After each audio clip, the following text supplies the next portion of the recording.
Good evening, everyone. Welcome back. Today I have come up with yet another important topic from your GS2 paper, and today we will be discussing about the Indian Parliament from debates to disruptions and decline. So we will be trying to understand, Indian Parliament, what is its importance, how there has been a shift in the functioning of Parliament. Okay, and what are the major challenges in the recent times and how we can basically overcome those challenges. And because Parliament is also the highest lawmaking body in our country, so we will also try to analyze this topic of Indian Parliament by linking it with other GS papers. So we will try to understand the interconnectedness of this topic with some of the important topics of other GS papers. So let us, without wasting much time, let us just begin our discussion for the day.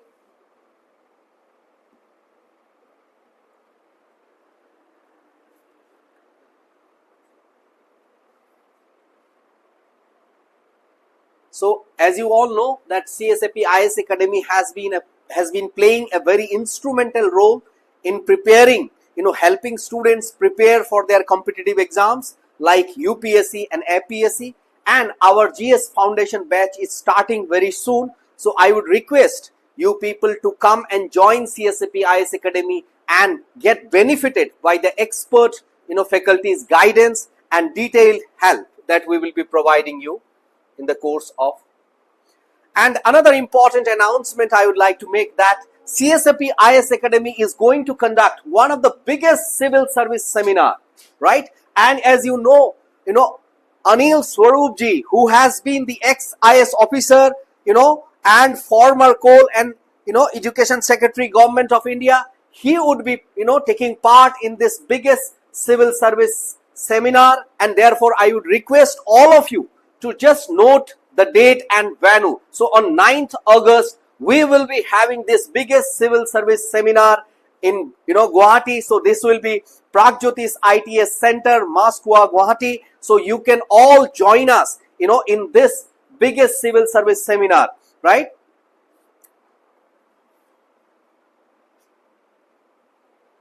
So let us now straight away come to the topic of our day, and this is Indian Parliament from debate to disruptions and decline. And this is going to be an academic analysis with interconnected perspective. We are going to understand this from a multi-dimensional perspective. So let us first begin by having this foundational understanding of Parliament. So as we know that Parliament is the supreme legislative institution of a democratic polity, and therefore it is responsible for making law, okay, and oversight and also representation. Now Parliament is actually defined as a deliberative assembly of elected representatives that enacts laws, debates issues and holds the executive accountable, right? So this definition, when you look at it, basically tells you what are the important functions, what are the important roles that the Parliament basically plays. So it basically is the highest deliberative body. It is the highest deliberative body of the country, and therefore it also, as the highest legislative body, it also enacts the laws, right? It passes those bills and makes laws, and it also debates on important national and international issues and also holds the executive accountable, right? So the Parliament of India, as you all know, consists of President, Rajya Sabha and Lok Sabha, okay? And the Indian Parliament stands as the bedrock of democratic governance in the country, and it is central to the functioning of the world's largest democracy. So the Parliament therefore plays a very, very important role. It plays an instrumental role in taking forward our democratic legacy, right? It symbolizes the sovereignty of the people as enshrined in the Constitution. Now, so as I have told that Parliament is important, what is important is that to understand Parliament as the cornerstone of democracy, It can be seen as an institution of pillar, institutional pillar of the world's largest democracy. So how Parliament stands tall as that institutional pillar of India's, world's largest democracy, that is ours. So the important, task, let us discuss some of the important aspects with regard to Parliament. The first one is, of course, the lawmaking authority. It enacts the legislations to reflect constitutional values and addresses societal needs, right? So through those laws passed by the, Parliament, the various challenges of the society, the needs, aspirations of the people, the demands of the people are attempted to address or meet. Okay. So therefore, while formulating those laws, of course, the constitutional values or the constitutional ideals, so all those laws, when the Parliament is passing those laws, must be in accordance with the Constitution of India, right? Now, secondly, we can say that this is the highest deliberative body. Okay, so it basically facilitates informed debate and, dissent, essential for democratic vitality. So as you all understand that in democracy, the dissent, the disagreements again play very, very important role. The criticisms also play very important role. Yeah, these are like the, safety valve of democracy. Okay, so therefore, by engaging, by creating that space of debate, deliberations, criticisms, okay, dissent, it actually upholds that, democratic vitality, and the oversight mechanism exercises control over the executive through questions, motions, and committees. So there are various ways, in which the Parliament puts a check on the, executive and makes it accountable for its, actions and functioning. Again, the financial control sanctions and scrutinizes public expenditure through the budgetary powers. Of course, we know, the budget is, basically presented in the Lok Sabha, so I have not gone into the detail of those, Rajya Sabha and Lok Sabha and all of that, that how Rajya Sabha is known as the upper house, Lok Sabha is, known as the lower house, and what are the age criteria and so on and so forth. So I have not gone into those formalities. So because the thrust is to understand the Parliament roles, powers and functions, and how there has been a shift, how there has been a change with regard to the quality of Parliament. When we say quality of the Parliament, with regard to its functioning, debates, deliberations, right? And also enhancing citizens' awareness around some of the important issues, because it is the highest deliberative body of the country. Okay. So next is, the representative voice. It serves as the voice, of the people, linking citizens to the state apparatus, right? So therefore, the people's aspirations, people's concerns, their problems, their challenges are all highlighted, through the representatives, right? When we elect our representatives, for example, when we, elect members of Parliament, right? In Lok Sabha, for example. Now, these members of Parliament would be representing us, and therefore it is their duty to highlight those issues, challenges, problems that we are facing and try to find solution through legal constitutional mechanisms, right? And therefore, the next is constitutional, guardian, upholds democratic accountability, federal balance and rule of law. So the Parliament in its functioning, it needs to, right? So whenever there is, sometimes when the Parliament, when it has passed certain laws which are going against the, let's say, the very constitution, of course, at that time we have this separation of power mechanism, due to which the role of the judiciary at that point of time will become very important, because there the judiciary will play the important role of that of a, guardian of the, or the protector of the constitution, right?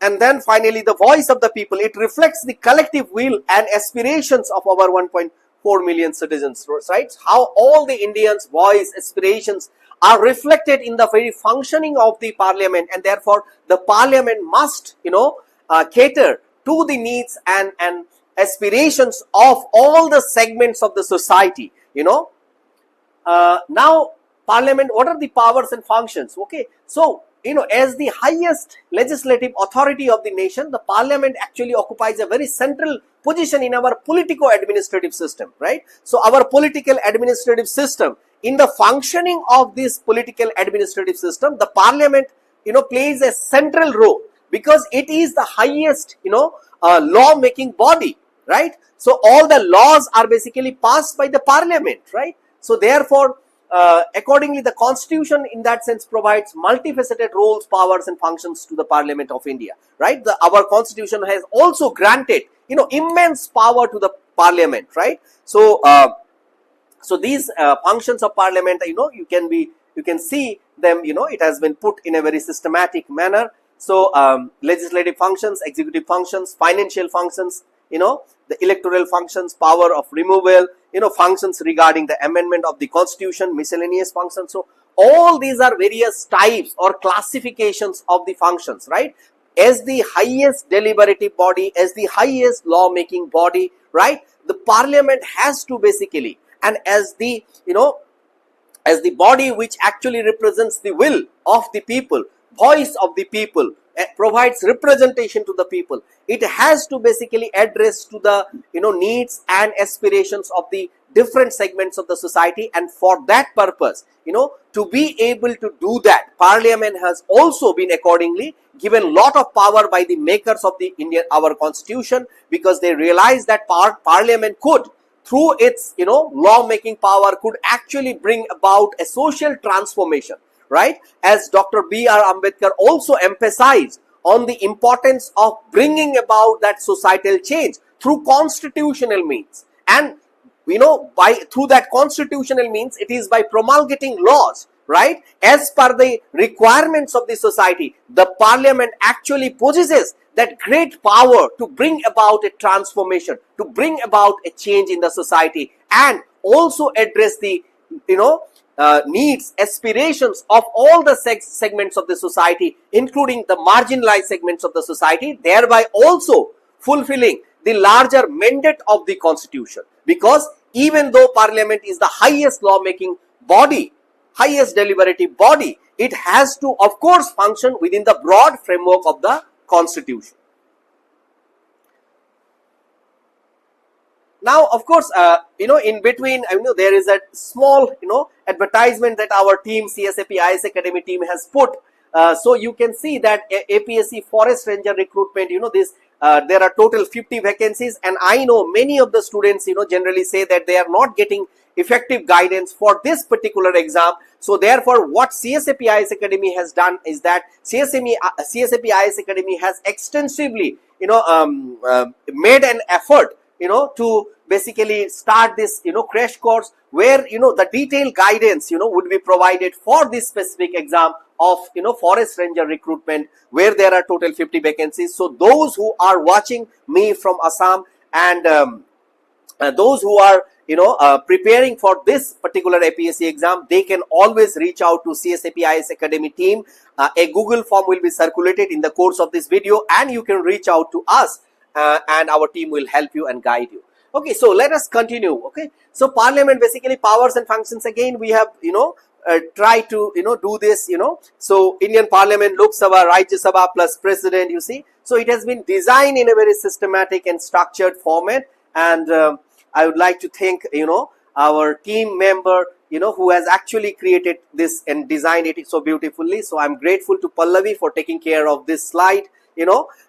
So you see the representative function, voice of the people, redressal of grievances, right? So people's aspirations, their grievances, their sufferings, these are all highlighted, and it is expected that the Parliament, as the highest decision making body, who can actually initiate certain laws through which the legal reforms, by initiating certain legal reforms, or those problems could be actually addressed.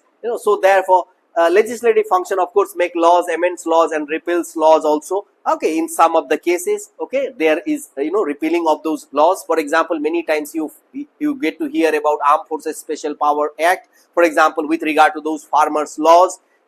There is this such example. Executive control, it asks questions, no confidence motion. Okay, there is a slight error in that, but committees, there are committees through which the Parliament basically functions, and these committees, through these committees, a greater scrutiny is exercised in the functioning of okay. And then next you have financial function, basically approves budget, controls government spending, and votes on demand. Okay, so similarly you have judicial. Okay, this is of course limited. Impeachment. Okay, president, judges, as you know, and this is very relevant. As you know, there is this motion, impeachment motion. Earlier also it came regarding the impeachment of some of the judges, but now also there is this controversy which is going on. Okay, and it is also being debated that whether the recent resignation by the outgoing Vice President Jagdeep Dhankar was also related to this impeachment, whether it will be introduced in the Lok Sabha or it will be introduced in Rajya Sabha and all of that. But nonetheless, constituent function, of course, it amends the constitution also, right? So these are in broad sense we can say that some of the major powers and functions, but of course we will not go into the detail because this is not the idea to go into the detailed discussion of that, but to give you a gist, to give you an overview of the theme of the topic. And once you have that interest, you can always reach out to CSAP IAS Academy team. So what you can do is that you can put your comments, you can give us feedback, and if you are interested in joining CSAP IAS Academy team and you want to benefit from the expert guidance of faculties that CSAP IAS Academy has, you can reach out to us and we will be more than happy. Our CSAP IAS Academy team will be more than happy to reach out to you and help you in whatever ways is possible. Now, the Indian Parliament and its enduring legacy. So basically, you see, now our Parliament has traveled, right? It has matured in that sense. It is no longer a baby in that sense, right? It is not in its infant, stage. So it has greatly matured. So its journey, how has this journey been of our Parliament? So Indian Parliament has basically played an instrumental role in shaping the democratic and developmental landscape of the country. So both democracy and development. So when we became independent, there was also this debate, should we prioritize democracy or development? And at that time, the makers of the Indian Constitution believed, and also the leadership of that time believed, that when we talk about two important values, democracy and development, there cannot be any trade-off. There cannot be any this versus that. These two are equally important values, and we must find a way, we must find a formula to strike a balance between the two important values. And that role has actually been very effectively played by our Parliament, which has worked as an instrumental, which has played an instrumental role in shaping our country's democratic and developmental landscape. So with regard to lawmaking, so many central acts have been enacted since 1950. So it has passed so many laws as the highest lawmaking body of the country. It has passed so many laws from time to time as per the requirement of the specific time. Okay, and it has also, of course, made significant amendments in those, because it is very much important to make new laws with the changing times as per the new demands. But at the same time, we also need to modify some of the existing laws so as to make them relevant, so as to make them more convenient, as per the requirement of the people and the changing dynamics, of course. So, addressing socio-economic and political transformation. So through these laws, a great social, political, economic transformation has actually been initiated in our country, right? So, as you remember, when we became independent, we, after a long period of that colonial legacy, colonial rule. So when we became independent, we were not, financially and in all the parameters, we were not so strong, economically. We were not in that position. But now, when we look at the, present India, right, we are a considerable force in the global, discourse. And therefore, we play a very important role with regard to the global discourses, and that has been possible because since 1950 onwards, the Parliament has actually played a very instrumental role with regard to bringing about all these kinds of changes through, legal constitutional means, okay, through laws within the, provisions of the Constitution. If we just try to understand some of the progressive laws, some laws which are also catering to the marginalized sections of the society, and how we have responded to the global debates around, let's say, good governance or the transparency. So how we have responded to that. our parliament has responded to that. So you can look at that by referring to RTI, Right to Information Act, right? So it has basically strengthened transparency and citizen empowerment. Now this has actually given more power to the citizen. Before the RTI, what was there? The bureaucrats had power and the citizen felt helpless because the citizen had no access to the information. So when there was greater secrecy, so therefore even if there were corruptions, those corruptions could not be highlighted, could not be exposed in the absence of adequate flow of information. But this RTI has redefined this power relationship. Okay, so what it has done, it has given power to the citizens and obligation or duty to the bureaucrats. Now the citizen has been empowered to ask questions, to get have access to information, and with the help of that information, as we say, information is part of knowledge and knowledge is power. So it has in that sense empowered the citizens to participate in the governance, in the democracy, right? So we can also say that RTI has also in that sense strengthened our democracy. It has deepened our democracy. When RTI basically empowers citizens, gives them that voice, that courage to effectively participate in the governance, in the democratic processes. So it has basically in that sense contributed to the larger project of democracy, which is the empowerment and welfare of the people. So in the democracy, people are at the center. So this RTI also brings people at the center and not at the margin. Okay. So similarly, Manrega we have. Okay. So this is world's largest public employment program. So it has given the right to work to the poor and the marginalized sections of the society, and fulfilling the constitutional commitment and the vision of the makers of our Indian Constitution. It has given, it is a significant step in the right direction. Okay. So similarly, we have GST. Okay. Now, of course, there can be certain debates with regard to GST, and from time to time there are certain reforms which are being basically asked. But what I am trying to say is that from promoting transparency to giving rights to the poor and the marginalized, that of the right to work, and to bringing about the economic reform. So it has basically, the parliament has basically enacted, and passed all sorts of laws to bring about changes in all the segments of the society, right? Similarly, now women's reservation bill. Okay, this is a historic step towards gender justice. Okay, now so even the women. Okay, so in our constitution, or the constitutional commitment is also to promote gender equality.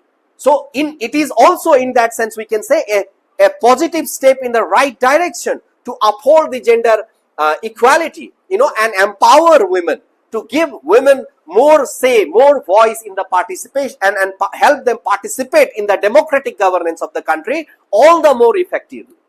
Okay, so now Indian Parliament and its enduring legacy. Okay, let us look at it. The debate and deliberation has, basically historically witnessed high quality debates on issues of national importance. As we know that our parliament has a very rich legacy, right? If you look at the first, parliament also, second parliament also, there have been great people, eminent scholars who were part of those parliamentary debates, right? And the parliamentary debates are even today great source of knowledge. Lot of research work is basically committed referring to those parliamentary debates. Okay, and prior to that, when we have the Constituent Assembly debates, and Constituent Assembly debates become very, very important for us because it has in many sense shaped the subsequent functioning of the parliament, how the parliament will be functioning, right? So that has in that sense also created that, that momentum for carrying forward that legacy of debate and deliberation. So, and we have seen that, okay, Nehru's trust, with dignity, that speech, the famous speech, okay. So this is, the foundational moment of parliamentary vision. 1962, what we have seen? It has so caused unity in adversity, okay. So when the China basically attacked, okay. So 1975 emergency debates, for example, intense debates during and after the emergency on what? On civil liberties and democratic erosion. So how the democratic erosion was strongly debated and a great concern was raised by the parliaments of that time. And the idea of civil liberty, why it is so all the more important to champion the idea of civil liberties. What happens when there is no that space for citizens to raise their voice, concerns, to be able to freely speak and even disagree and dissent. So freedom is not just only to agree. Rather we say that to agree, we do not require freedom. It is in order to disagree, in order to register our dissent, that we truly require that freedom.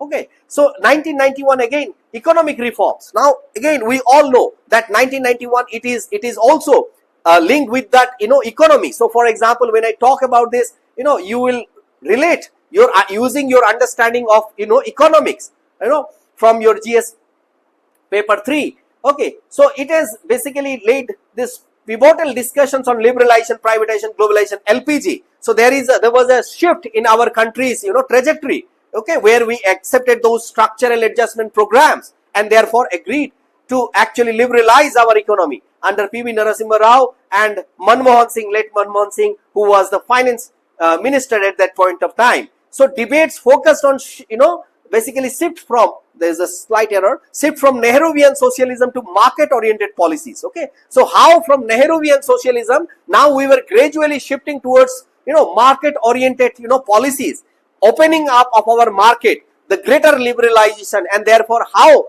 this question was debated, that what would be the impact of globalization on the poor, marginalized sections of the society, right? And various scholars basically also from outside the parliament also, various scholars were writing scholarly works, their articles, books. They were like the reminders and a caution not to leave the poor in the marginalized sections at the mercy of the market. Market could be very brutal. Market may not take care of the poor and the marginalized, and it was the responsibility of the state to protect and take care of those poor and the marginalized and the vulnerable sections of the society. Okay, so again we have seen during 2008 civil nuclear deal debate. So we have seen, in fact, there were great debates about the nuclear debate and whether we should go for it or not, and whether we should come close with the US, and whether we were actually falling prey to the US imperialism. For example, the left parties were also very vocal at that point of time. For example, Indo-US nuclear deal, we have seen how during the Indo-US nuclear deal also the left parties actually withdrew support from the UPA government, and the government was also having this risk that the government may fall, but somehow it survived because Samajwadi Party and other political parties extended support. But nonetheless, those were the debates which basically helped the citizens understand the discourse in a global framework, and what should be India's position vis-a-vis those global discourses. Okay, again 2020-21 we have seen during the farm laws, okay, intense parliamentary underscore democratic resilience among agrarian unrest. Okay, so we have seen all of that now. But in recent times, as we have already talked about that, what we have discussed is that from that glorious history of the parliament's rich legacy, there has been a gradual shift, and now we see a lot of disruption in Indian parliament, right? So from that glorious past, we have reached a phase where there are often disruptions have actually become a regular phenomena of our parliamentary functioning, which is actually hampered the effectiveness of our parliament. So disruption in parliament basically refers to intentional disruptions of proceedings which basically hinders the smooth conduct of legislative business. So the legislative business cannot be conducted very smoothly whenever such intentional disruptions are taking place. Okay, and therefore these disruptions basically manifest in many ways. For example, many times you have to adjourn the house. Parliament sessions are often adjourned due to chaos and disorder in the house, because the house becomes so unruly that either the speaker or the chairperson, speaker in the Lok Sabha, chairperson in the Rajya Sabha, they have to basically adjourn the house. Now repeated adjournments, especially during crucial sessions like budget or monsoon session, and lead to basically loss of legislative continuity and delay in passing important essential bills, right? So you can see how therefore notices served. So if you can see the data, it's a very important data. So but I will not go into the detail of it because we have to conclude in a very limited time period. So if you want the detailed discussion, or even if you want the PPT, you can reach out to CSAP IAS Academy team and they will all be sharing the PPT with you. And if you want to be part of our various courses and you want CSAP IAS Academy to help you in your APSC or UPSC preparation, then what you can do is that you can fill that Google form which will be circulated in the course of this video, or otherwise you can just drop your comment and our team will actually reach out to you.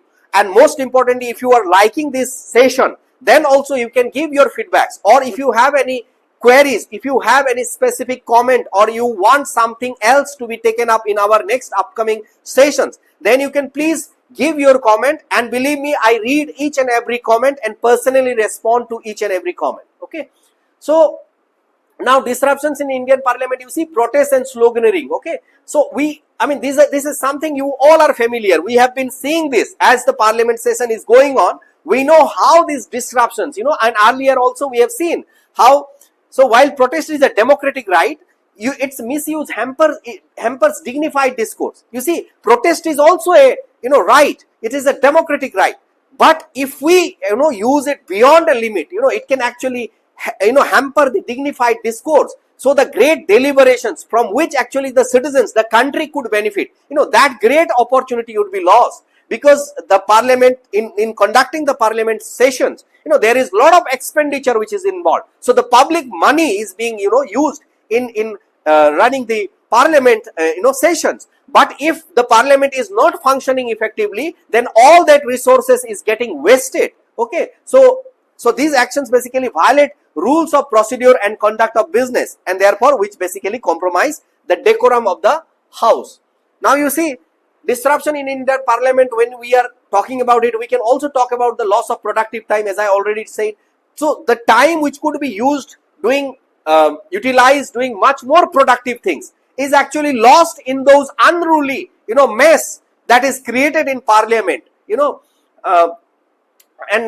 This data basically PRS legislative research says that Lok Sabha functioned for only 33% of its scheduled time during the winter session of 2021, and the decline in hours spent on debates, including the budget and important bill, basically weakens the legislative process. Okay, so this actually shows how there has been gradual decline in the total hours that is spent productively in the Parliament. So fewer sitting days. For example, Parliament now meets for around only 70 days a year compared to 120, 140 days in the 1950s. You see, so the number of days that we had to, our Parliament used to sit and deliberate upon and utilize that time period, making laws for the, citizens, for those poor and marginalized, taking their issues, grievances, the changing times, what are the requirements, what is the futuristic vision. So all those, that could be debated, discussed, and, our country could benefit,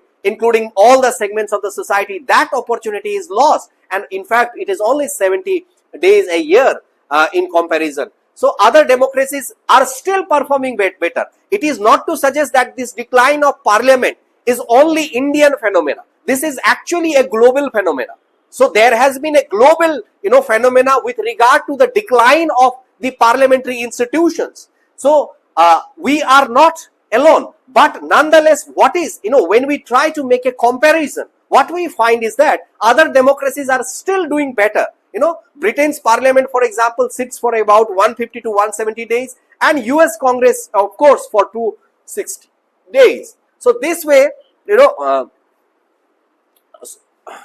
so therefore what we have seen is that not just the number of days, not just that, uproar, not just that, unruly, behavior of the members of Parliament, which derails the functioning and the productivity of the Parliament, but also there has been other sets of issues like the rise of ordinance. Okay, 750 ordinances have been actually issued since 1950, bypassing parliamentary debate. So when you try to promulgate ordinances instead of bringing about those laws and deliberating upon them, great opportunity is basically lost. Of course, the provision of ordinance is there in our constitution, but it is not supposed to be abused. Then the parliament must actually be very, very cautious with regard to the ordinance.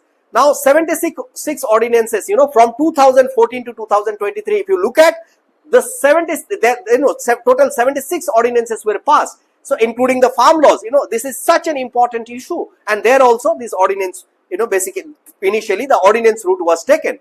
Now the weaker budget scrutiny in 2023, over 75% of the budget requests were passed without discussion, right? So when we pass things without discussion, so you need to understand that when we talk about effectiveness or productivity of the parliament, we are not simply looking at the number of bills that have been passed. It is not just the quantity. We also need to talk about the quality, right? So when we talk about the effectiveness, productivity of the parliament, we are essentially also talking about the quality. The debates, deliberations, the process itself is all the more important, and not just how many bills have been passed. Okay.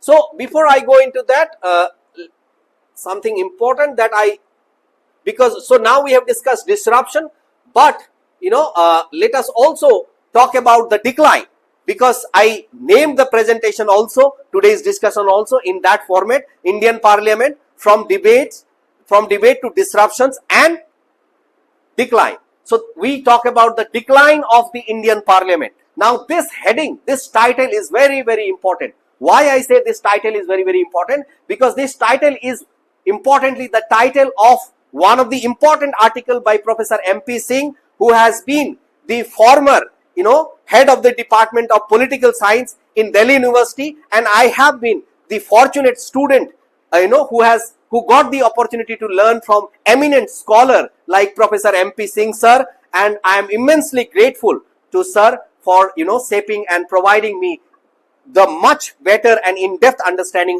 about Indian political system.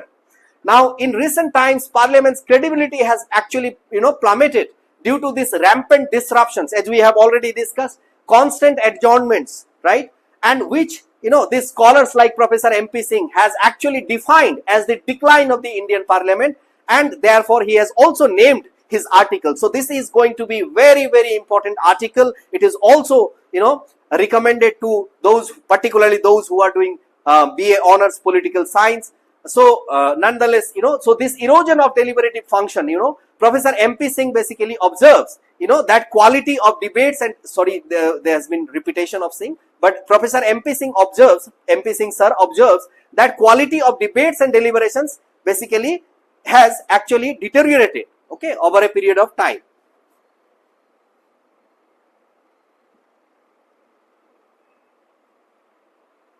Okay, and Parliament is no longer a serious forum for the scrutiny of policies, laws and executive actions. And sir has been making has made a very, very important observation in his article, that how Parliament was gradually losing its credibility because the way it was functioning, it was no longer upholding the duty, the responsibility as the highest deliberative body, as the highest representative body, and it was not putting a check on the it was not scrutinizing the functioning of the executive much more effectively, and therefore it was no longer a serious forum of the scrutiny of policies, laws and executive actions, and therefore he pointed out in his article that how important legislations are often passed without adequate debate and discussion.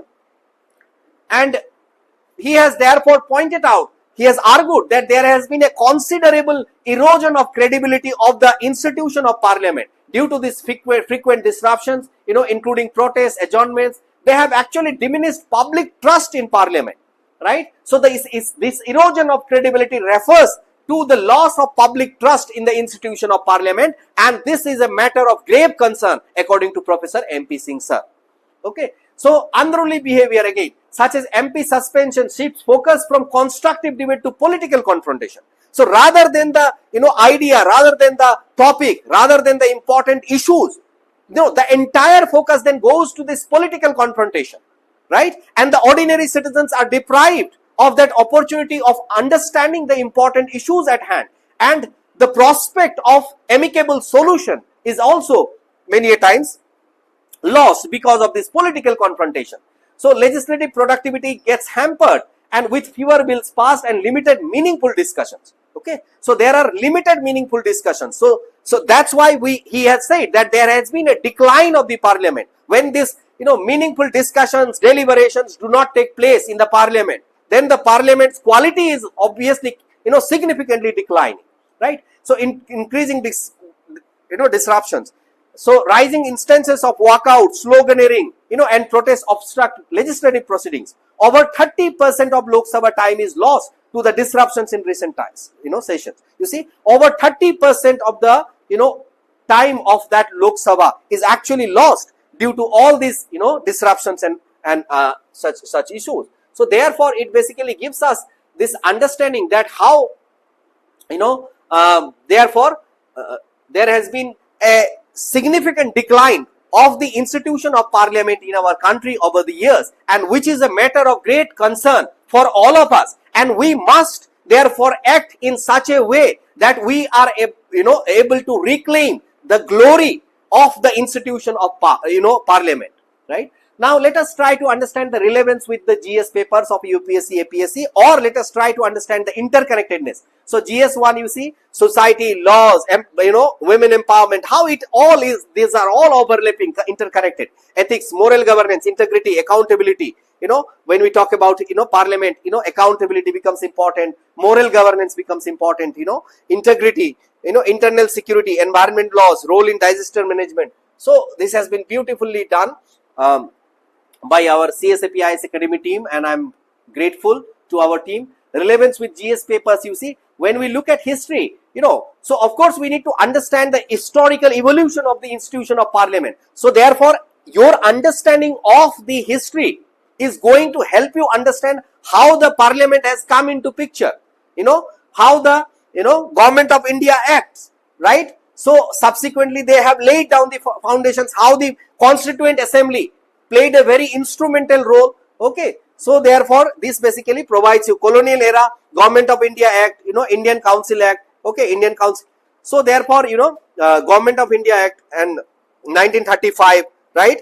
And then Indian Independence Act 1947. So post-independent.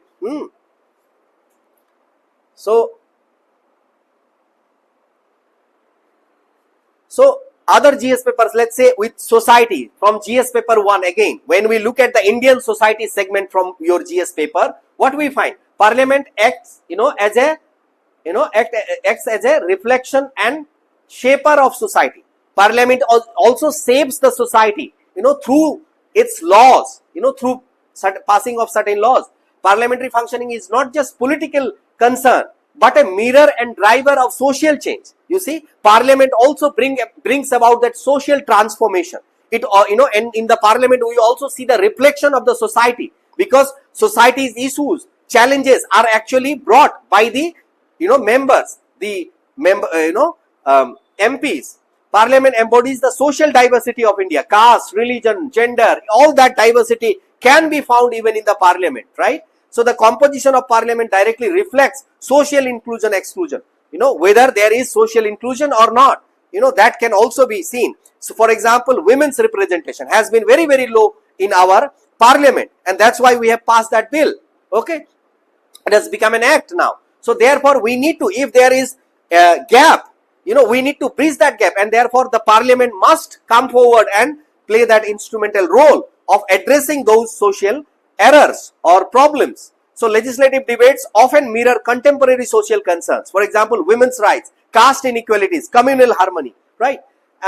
The passage of women's reservation bill, okay, Nari Shakti Bandhan, Adhiniyam, okay, indicates parliamentary response to long-standing gender equity issues. Okay, so for example, GS1 topic, role of women, social empowerment, there you can relate. Okay, so therefore there is an interconnectedness. Okay, so laws are instruments of social change. Parliament enacts laws that reform social institutions. For example, sometimes marriage, family, religion, education. So all these are, so these are all components of sociology, which is falling within your,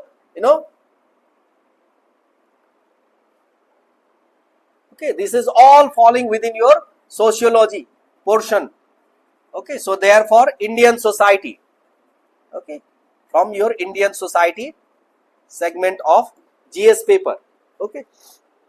So similarly, for example, Prohibition of Child Marriage Act, Dowry Prohibition Act. Okay. These basically impact on family structure and gender roles. So how they basically regulate, the society, the various problems in the society, the structural hierarchies in the society. So Right to Education Act, okay, impact on social mobility, regional disparities, marginalized communities. So this way, what we will find, laws emerge from parliamentary processes and affect institutions of family, marriage, kinship, etc. So this is directly your, GS1 society topic. So that way, what we can say is that an understanding of parliament, cannot be taking place in isolation. We need to understand, we need to relate it vis-a-vis society. For whom that the parliament is making laws? It is for the society, to address the problems of society, to redefine the social relationships, right? To address the social inequalities, right? So that way, this is, there is an interconnectedness of this particular GS2 topic with, other GS papers, okay? For example, GS1. So similarly, policy debates and social dynamics. Parliamentary committees often examine socio-economic legislations in depth, and reservation, personnel laws, uniform civil code, right? So this deep parliament society interaction, you see. So there is parliament society interaction. So parliament has to basically represent the aspirations of the society. Parliament must be able to address the challenges and the problems, existing in the society. It must address the inequalities. It must make the society itself very democratic and egalitarian as per the larger mandate of the constitution, because constitution also talks about the establishment of a just society, a society where there is social justice, where there is social, economic, political justice, okay, where there is no discrimination. Now GS3, again, parliament as a forum for national consensus on security issues, right? The need for security reforms, that is, deployment of CISF in parliament security, neglect of keys. Many times what happens? Border issues, how security gets affected, cyber threats, okay, defense reforms are neglected due to disruptions. Many times even on the important security related issues also, because of the disruptions, we are not able to pay adequate attention, and therefore the citizens also miss that opportunity many times to benefit from that highest deliberations taking place on such an important issue of, national security. And finally, we have with the GS paper, ethics, ethical governance. Now, ethical governance requires restraint, dialogue, and decorum. So with regard to the parliament, the decorum of the parliament becomes very, very important. But the unruly behavior, the disruptions that is being, created, the chaos, that basically, does not uphold the decorum of the parliament, and restraint and dialogue. Okay, so it is through dialogue, deliberations that we need to find solutions of the problem, and it is not through those hostile kind of an environment where unruly behavior actually becomes, defining element of the parliamentary functioning, and that is not in the larger interest of our country, because lot of precious time of the highest deliberative body is lost in doing so, and so these qualities are eroded during disruption. You see, that's why I said, why these disruptions, from disruption again, from debate to disruptions and decline. So these disruptions, how it basically results in the decline of ethical values, right? So the parliament as the highest deliberative organ actually compromises the ethical values, in the face of those disruptions, okay? So the erosion of constitutional morality, as you know, this constitutional morality again forms the very bedrock of the ethics paper. Frequent adjournment betray the ethical responsibility of MPs. So the MPs should also have the ethical responsibility. They are responsible towards the, electorate, towards the people who have basically elected them. But instead of raising their concerns, addressing their issues, highlighting their problems in the parliament, they are all the time occupied. When they are occupied, majority of the time in those unruly behaviors, they are then not upholding this constitutional morality, and thereby they are not actually performing this ethical responsibility, of serving the electorate who have basically sent them to the parliament to raise their issues. Integrity of institutions. Disruption also erodes respect for democratic ethics. Integrity of parliament as a deliberative forum also gets compromised. And that in ethics, when we study about ethics paper, upholding integrity becomes all the more important. There we talk for the civil servants, so equally here for the participants of the parliamentary functioning, for their, for them also to uphold this integrity, ethical functioning becomes all the more important. Then only the institution of parliament will be able to regain its glory of, so leadership and emotional. So they also need to. So for example, we talk about emotional intelligence, your chapter, 5 in ethics paper, okay? Chapter 5 of your ethics paper, emotional intelligence, right? Which is the ability to know, understand both yours and others, emotions, and thereby use those emotions so as to solve the problems. So the need for ethical leadership in handling dissent, protests within the rules of procedures, right? So you need to basically have that empathy also. Now PYQs, let us look. The role of individual MPs have diminished. You see, that is what I was focusing. The role of MP, why? And as a result, healthy constructive debates on policy issues are not usually witnessed. So this is how there has been a decline, as Professor MP Singh also has categorically emphasized in his article, that there has been a greater decline, okay, in those debates and deliberations. How far can this be attributed to the anti-defection law, which was legislated to strengthen the fabric of Indian polity? Now secondly, we have Rajya Sabha has been transformed from useless Stepney tire to the most useful supporting organ in the past few decades. Highlight the factors as well as the areas in which this transformation could be visible. Now if you read the article that I have talked about of Professor MP Singh, so there also you will find a detailed discussion on this particular aspect. So some of you if you are interested, what you can do is that you can reach out to our CSAP IAS Academy team. You can leave a comment, and if you need the article that I have just referred, Professor MP Singh, who is the former head of the Department of Political Science Department at Delhi University and an expert on the subject of Indian politics, parliament and federalism. So if you need that article, I would also be more than happy to share, and on that article I have also marked the important portion of that article so that it will specifically help you, even if you just follow that marked portion of that article. So I am more than willing to do that if you just reach out to us, because our objective is to help those students who genuinely care about good academics and who are actually committed, and they are preparing seriously for their competitive exams. Now probable questions evaluate the need for procedural reforms in the Indian Parliament to balance the need for discipline with the necessity of robust debate and opposition. So there has to be a strong opposition, but at the same time this culture of robust debate need to be upheld in the Parliament. So what kind of reforms do you take place? How can Parliament ensure effective functioning while accommodating diverse viewpoints? Now of course diverse viewpoint needs to be accommodated, but at the same time this effective functioning of the Parliament is all the more crucial, right? So the Indian Parliament is the temple of democracy, but in recent security lapses raised serious concerns. Okay, this was asked when there was security, this thing. Critically examine the need for security reforms in Parliament, such as institutional and technological measures. Okay, many times we need to also, because of the paucity of time, I did not go into the technological aspects, but of course, your reading of technology will also help you, because we need to talk about, we need to emphasize how by using the modern technologies also the Parliament can actually benefit in some of the areas. Okay, reforming the Indian Parliament. So finally, let us just try to conclude. So basically through the PYQs and probable questions, I have tried to analyze or try to point out that how this particular topic is very, very important and you may get questions. So if you are interested, you can reach out to us and we will help you as how to prepare, for the specific questions that you may get from this particular topic of Parliament. Okay, so the need for procedural reforms in Parliament, as we already discussed that there are problems, and if there are problems, we need to find solutions as the citizens who really care for our Parliament, for the healthy revival of our Parliament. We need to enhance the efficiency of the Parliament. Procedural reforms are necessary to streamline legislative processes and reduce, procedural, bottlenecks. This can lead to more efficient decision making and timely passage of legislation. We need to also curb disruptions. Okay, we also need to curb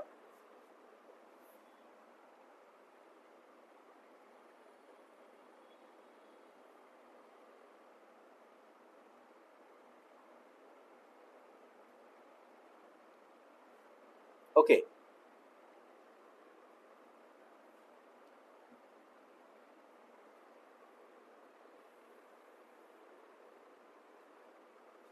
Okay, so so curbing the disruption is very, very important, because we have understood that how from debate we have entered a phase where there are only disruptions, only unruly behaviors of the members of parliament. So therefore it needs to be checked. Okay, so leading to adjournments because stalling of proceedings, and this actually compromises the quality of our parliament. Okay, and therefore now we need procedural reforms which can basically introduce mechanisms to curb disruptions, ensuring a more disciplined and focused parliamentary environment. So the need of the hour is to create a more disciplined and focused parliamentary environment where healthy debates and deliberations can actually take place, and that the country and its citizens can actually benefit from that. Strengthening committee system. Now again, the committee system is very important, which basically scrutinizes the functioning. Now reforms can focus on empowering and strengthening parliamentary committees. Okay, these committees play crucial role in scrutinizing legislation,